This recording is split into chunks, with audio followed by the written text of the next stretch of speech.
Hi guys, for today's video, ito nga, super late upload nga tayo dito, So, pakita ko lang sa inyo itong aking Fairy Team cake, kung paano ko siya ginawa.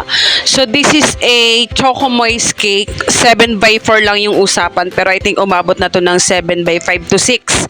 So, okay na yan, given na yan, regalo na natin yan kay Lois, dahil pinsan to, or I think pamangkin ng aking partner. So, sa side nila Alvin to. So, ayun na nga, so this is a Choco Moist cake, at ang ating filling dito ay mousse filling na nilagyan pa natin ng dulce de leche. Ayan. So, kita-kita nyo naman kung paano tayo magpalaman. So, ganyan lang talaga tayo mag-layering ng ating cake. Hindi siya ganong kakapal. At talagang kailangan ay, gusto ko kasi maramdaman yung icing na may mousse feel, diba? May mousse. At talagang sa mga naging feedback naman ng client ko sa aking Choco Moist, masasabi kong panalo, diba? O, diba? Tawa pa rin tayo kahit marami tayong pinagdadaanan. O, diba? Ayahan mo lang dumaan yan at magtiwala lang tayo sa Lord. O, diba? So, ito na nga, gusto ko lang maka-inspired sa iba na gusto rin maging aspiring baker na gaya ko, diba? So, naniniwala ako, diba? Kapag ka-baker ka, talagang kailangan madiskarte ka. Ayan. So, madiskarte talagang para-paraan sa lahat ng bagay. O, diba? So, ayan, diba, nag-cram coat na nga tayo. So, nakita nyo naman kung gaano yung ka-solid, diba? So, full fondant Fairy Team cake. Actually, napaka-rush ng na to, order na to. Yung tipong nag-chat si Mutya ng kinakapunan. Yung the next day agad kailangan yung cake, diba? At dahil nga hindi kaganda ng ordera ng cake at dahil laman tiyan din yan, abay, for the go, diba? Kahit rush yan, gagawin natin yan kahit magdamagan.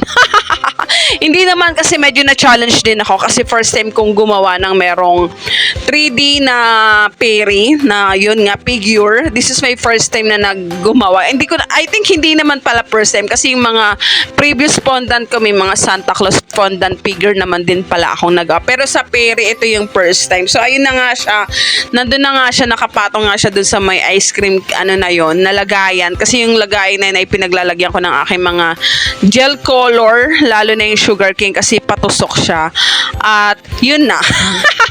So, sa paggaganash, nakita nyo naman 3 beses tayong mag-coat. Ayan. So, pakita ko lang sa inyo kung bakit mahal ang full fondant cake. Ayan. So, napakabusisi po niyan, lalo na kung madetalyado. Kung talagang lahat ng details na i-attach natin dyan ay fondant at lahat gusto nyo makakain. Kasi tong cake na to, all edible to, guys. Wala siyang print topper. Lahat talaga pwedeng kainin. Solid, diba? So, mura ko lang siyang binigay kasi nga, yung party doon ay regalo na. So, meron na rin tong kasamang 12 pieces na cupcake kasi kapag ganitong invited naman kami or inimbitahan na rin kaming dumalo tas ikaw yung cake in charge. Hindi naman totally in charge na inorderan, di gora na tayo, diba? Siyempre, through cupcakes and discount, yun na lang yung aming gift, diba? So, ayan, so kung makikita ninyo, 3 beses nga tayong nag-coat para masolid natin bago natin siya coveran ng full fondant na fondant, diba? So, ayan, so makikita ninyo talagang, I think ginawa ko siguro to matagal-tagal na oras din kasi nga rush lahat rush, pati yung pagpo-fondant, paggawa ko ng fondant, same day, tapos buti na nga lang 5 PM pa siya kailangan at ang aga naming nakarating sa venue. So, makikita nyo kami na rin ang nag-deliver nito. Kahit maulan, ang araw na to, birthday din to ni Athena. Talagang tag-ulan talaga. July 21. Kasabayan ni Lois. Talagang magka-birthday sila. So, dahil nga, eto na nga, sabi ko, na-invite kami at salubong na lang kami sa birthday ni Athena nung gabi ng madaling araw. So, nagawan ko naman ng cake si Athena. Din kumain na lang kami dito. Then, after nitong party ni Lois, doon na lang kami gumora. So, separate video na lang for that.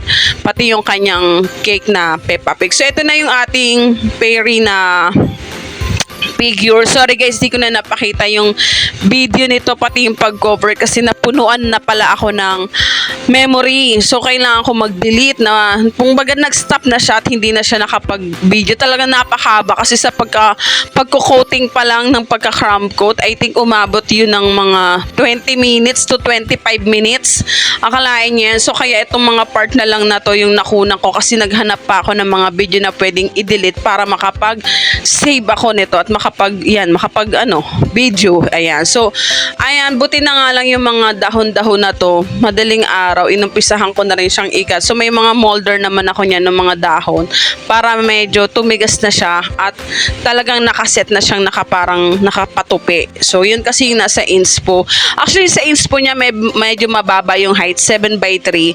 So, nagsuggest na lang ako na medyo laki kasi nga, dibu. Tapos, yun na nga, yung ibang part regalo na natin kay Loy. So, challenging naman tong cake na to. Gandang-ganda ako sa cake na to, guys. Kitang-kita nyo naman, napakaano ng detalyado ng cake na to. Though, akala mo, napakasimple. Sakto lang, kung talaga medyo sanay ka na mag-fondant, ayan, medyo magagamay mo na yung mga discarding katulad niyan. Ayan, so, mandaming so. Nakakamiss talaga. Feeling ko nga parang kinalawang yung kamay ko. Dahil ang tagal kong walang pa-order, diba? But, cut ko muna, may kumakatok. Wait lang, guys. Ayan, so going back, meron kasing kumatok na mga bagets. Bibili sila. So, ayun nga, bugso-bugso nga yung pag-upload ko kasi parang tinatansya-tansya ko. Parang mga nakakatamad itong nakaraan. Pero hindi tayo dapat tamarin, di ba? Bawal tayong tamarin, laban lang. But ano na nga, nandito na tayo sa part na nilalagay ko na lang yung mga details niya at yung name niya is Analyze. So, ayan, yung mga flower na yan, may molder naman yan, guys. May mabibili naman kayo niyan sa Orange app. Ayan, paputol. Nabakal na ako. Paputol-putol yung pag-voice over ko kasi si Athena sabi niya yung cake niya daw nasa na hindi ko pa daw i-edit. Tsaka sinusubuan ko kasi siya kumakain siya habang nagbo-voice over. So ito yung ating final look ng ating Fairy Team Cake. Ayan, 'di ba? Napakaganda niya, guys. Aminin niyo, 'di ba? So, wala pang yan, yung tawag doon. Wala pang workshop yan. What more, 'di ba? Kumbaga yun talagang yung knowledge kung para sa'yo yan. Ganun yun. Do meron naman tayo mga lisensyadong baker naman tayo kasi 'di ba TESDA naman tayo powerful na yon. So add-ons na lang yung mga syempre malaking factor din talaga yung uma-attend tayo kasi nakakatulong yun na mag-build lalo ng mga hindi pa nating alam na learnings lalo na yung sa pagpopondan. Actually dream ko talaga makapasok sa ni Emily. So siguro one of this day yung kanyang EMF talagang pangarap ko yon.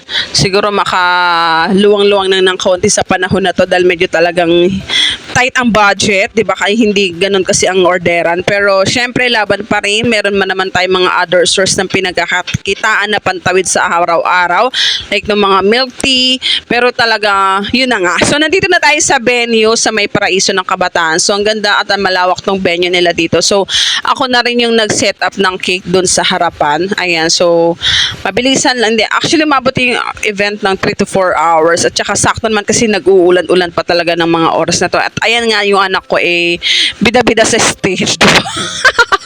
Nang tumunog yung bini na salamin alay, Pordagora siya dyan sa harap at in-entertain kami. Super sayaw. O diba mana sa nanay, makapalang muka.